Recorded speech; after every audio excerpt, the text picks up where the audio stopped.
Penn State BlueWhite Game. It was boring. Blue team won 10-0. There's probably a lot to be concerned about since the offense didn't really do a whole lot.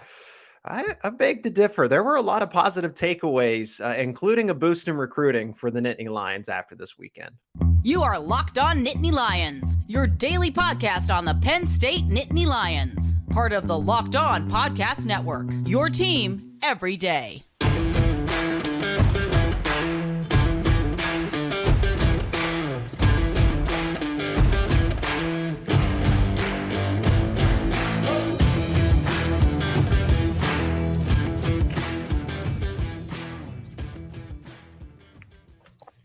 And yes, welcome into a live edition of Locked On Nittany Lions. Thanks so much for making us your first listen and watch every single day. We are free and available wherever you get your podcast. My name is Zach Seyko, your host as always. Today's episode is brought to you by FanDuel Sportsbook, the official sportsbook of Locked On.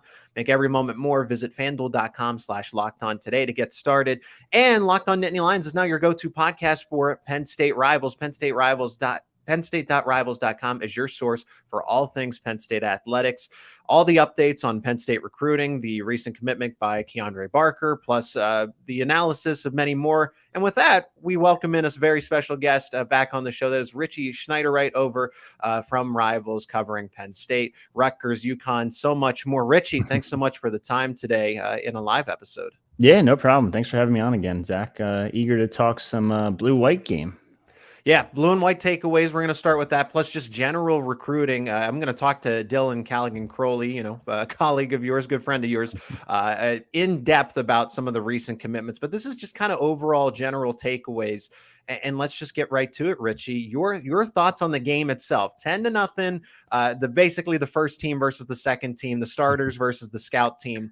But some people might walk away and say, well, the score's it's a little underwhelming. Should we be concerned? So ultimately, what are your takeaways? Definitely a slow start, but towards the end, you saw Drew Allar settle in pretty well.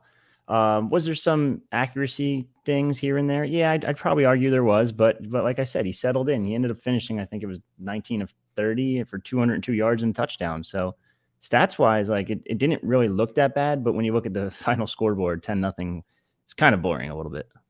Yeah, I think there were some people that pointed out different things. This was in the case of Florida State. I think this was years ago. They had a 3-0 spring game, and everyone said the offense stinks. They're going to be no good. They ended up going on to win the national championship. I'm not saying that's necessary. I'd like to believe, Penn State's in this conversation of the college football playoff, but don't just because a spring game is 10-0. My takeaway is that the defense is just that good. And the scout defense as well, right? Because, that's the blue team. That's the first team. Those are the starters.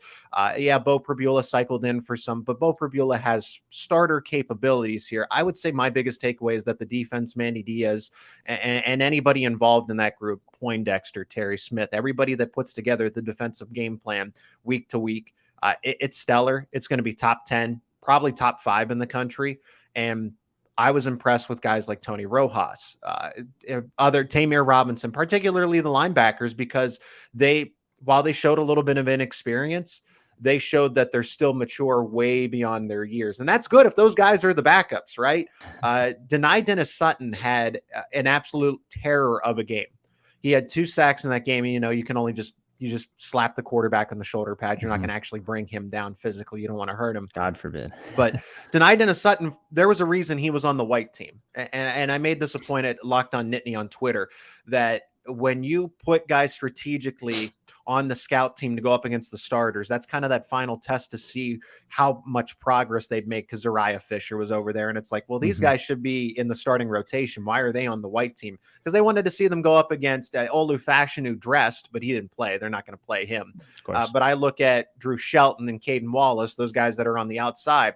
You want to see how Dani Dennis-Sutton and Uriah Fisher, those kind of guys, do one-on-one against, again, Big Ten starters in this case. So Dani Dennis-Sutton was double teamed all day and still had 2 sacks.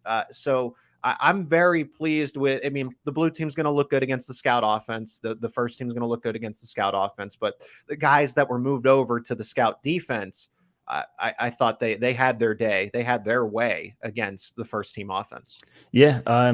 Just starting with Dani Dennis-Sutton. I know Franklin actually called him a starter in the post-game press conference. So it's kind of to be determined where he's going to be, but he's obviously going to play a significant role, plays a significant amount of snaps this upcoming season. And along with him, they still have Chop Robinson and Adisa Isaac, who people no one wants to talk about Adisa. Adisa is going to be really good.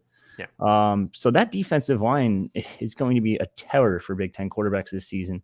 And you saw glimpses of Dani this weekend. I think he might even have a chance to be the best pass rusher of the group. And that's saying something when Chop Robinson was probably one of the top 3, if not higher, pass rushers last year in the country. So that was one of the big takeaways. You mentioned Zariah Fisher. He missed most of last season due to a knee injury. Yeah.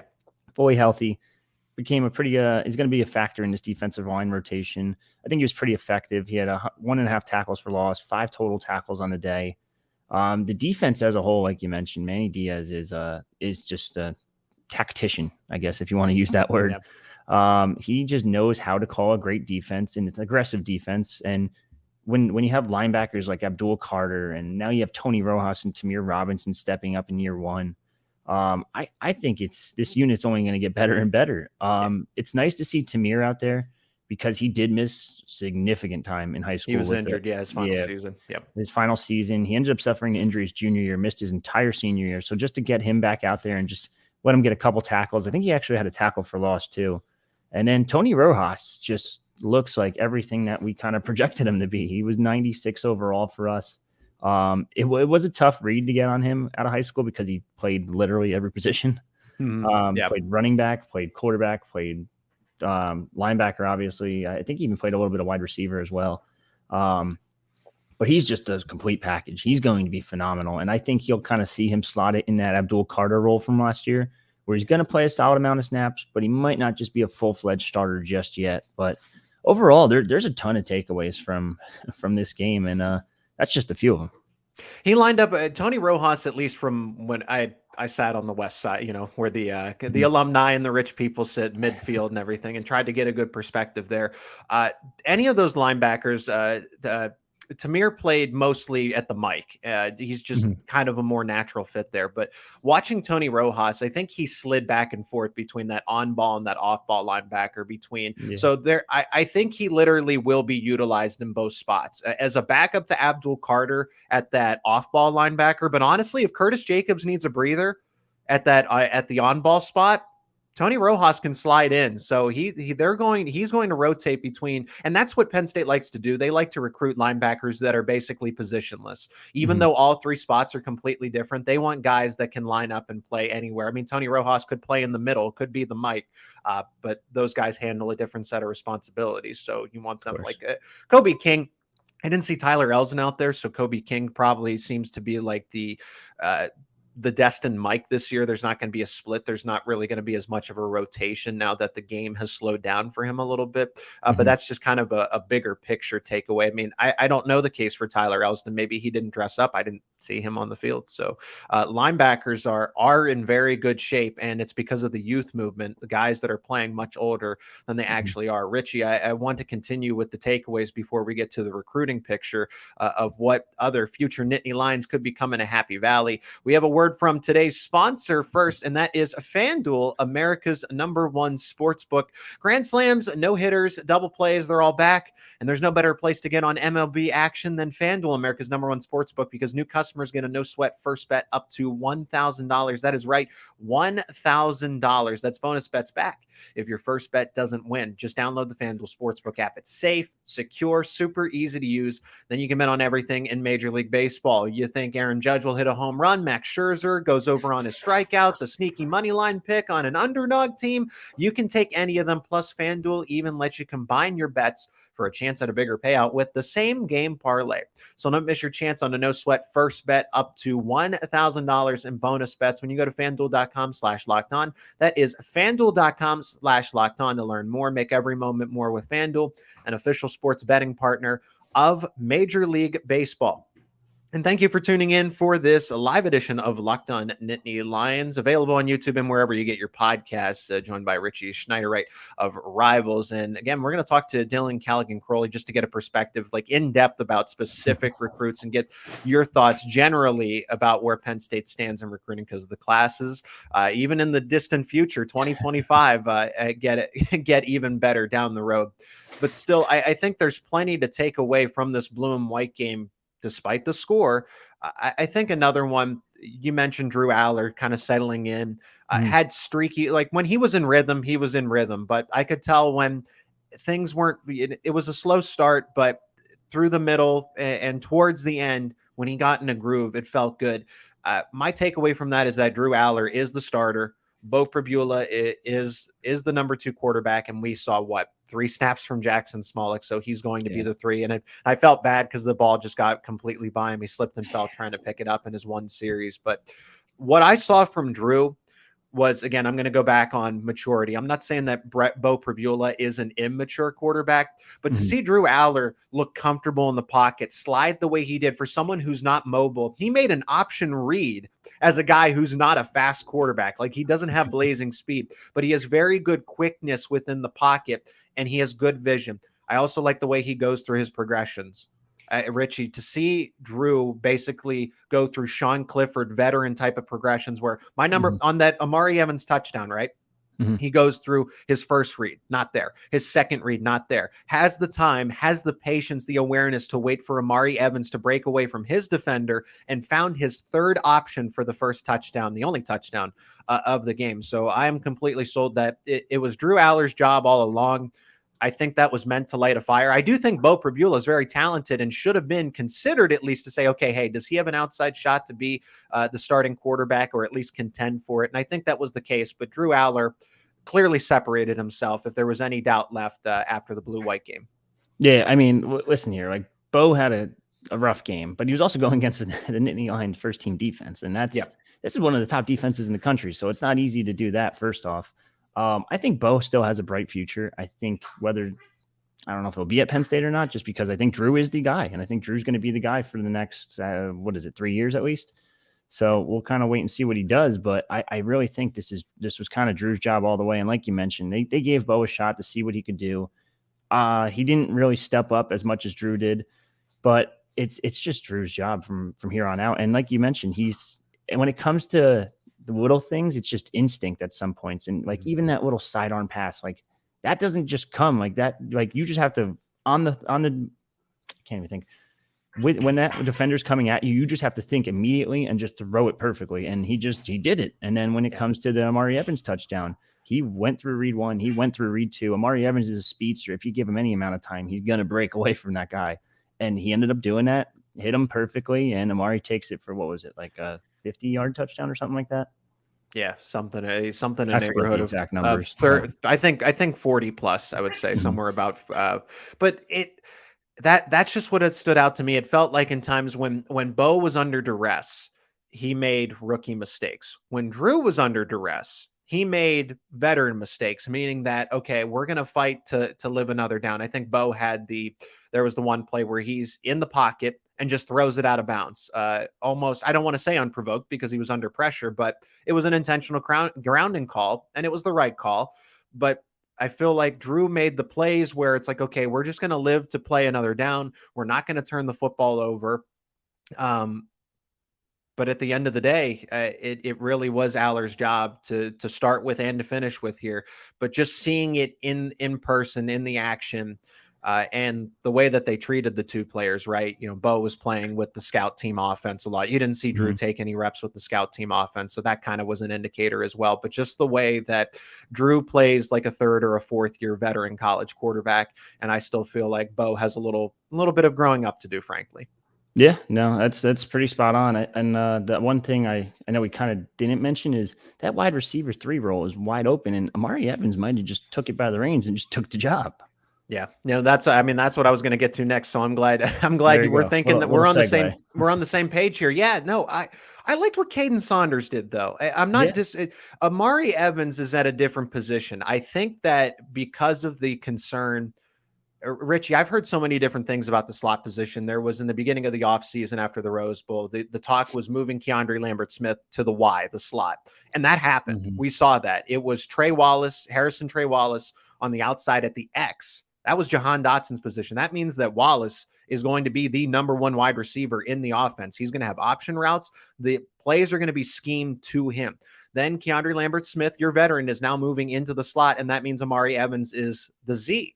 And it looked like the backups were Malik Mega, Malik McLean, and Liam Clifford cycled in and out in some combination. I had heard things that Liam Clifford had an inside track to be the slot receiver because he got reps last year at the end of 2022. He was one of the first backups to go in late in the season. So I'm like, okay, that makes sense because they don't really have a slot receiver. But now that your oldest guy in the room, your captain, essentially, your veteran leader in the wide receiver room, KLS is now at the slot.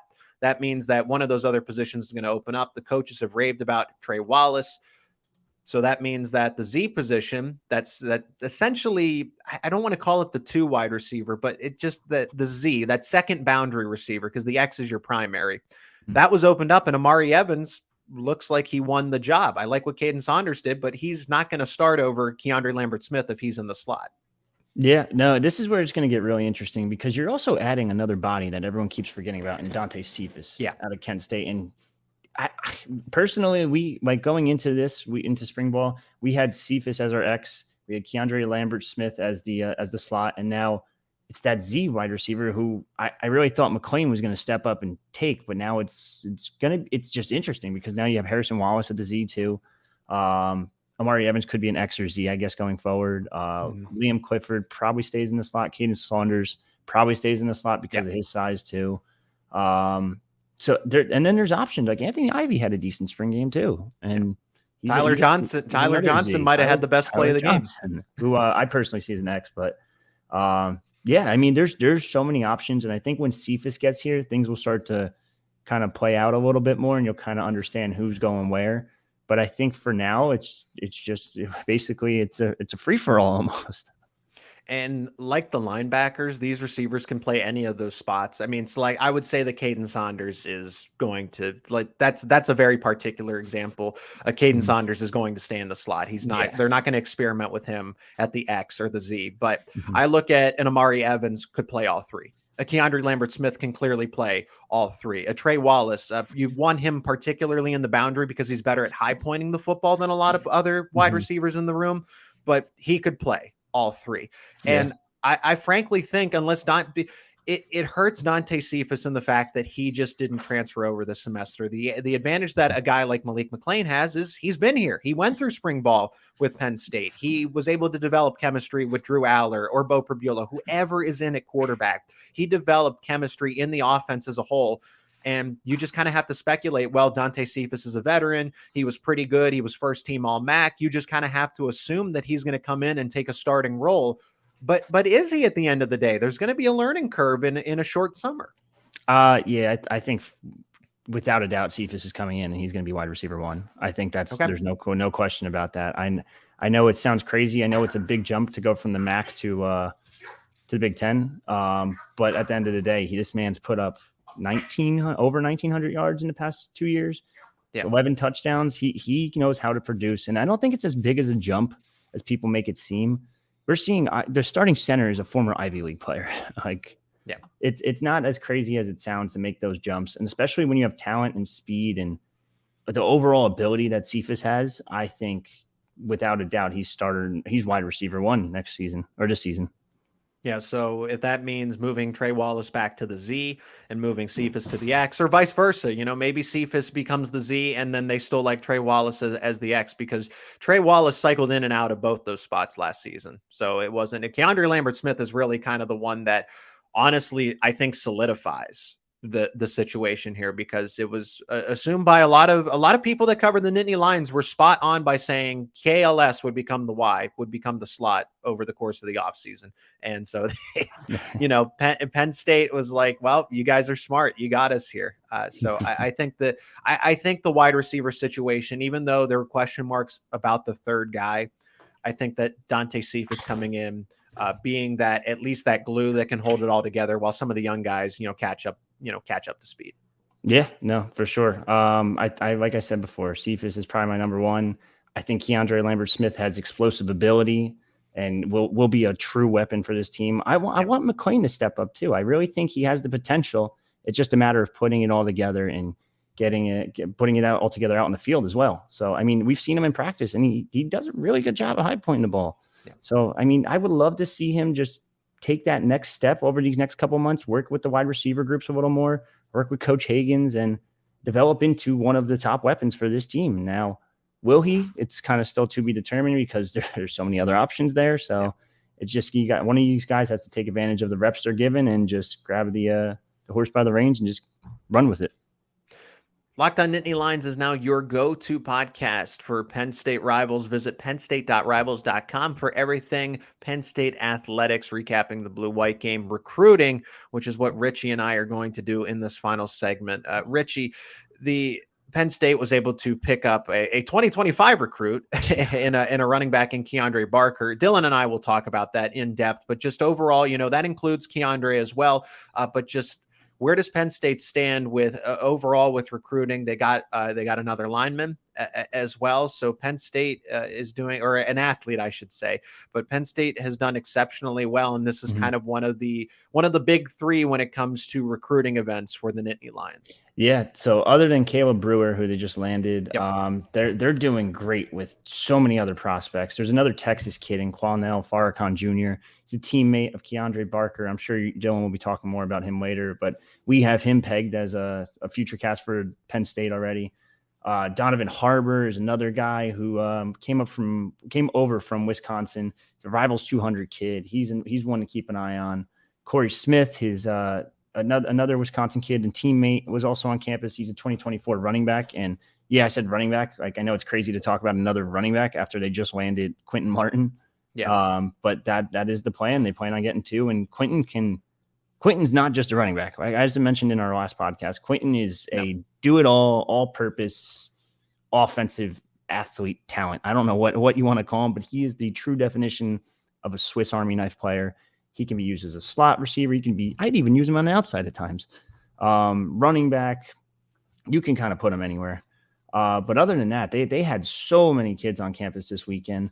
Trying to think just some of the names. Jalen Harvey's another guy. Kevin Haywood, Nigel Smith, Liam Andrews, William Satterwhite, Vabu Toure, and they're all four-star guys, and most of those guys already have official visits set up for Penn State in June, with some probably going to set them up, with others probably going to set them up in September.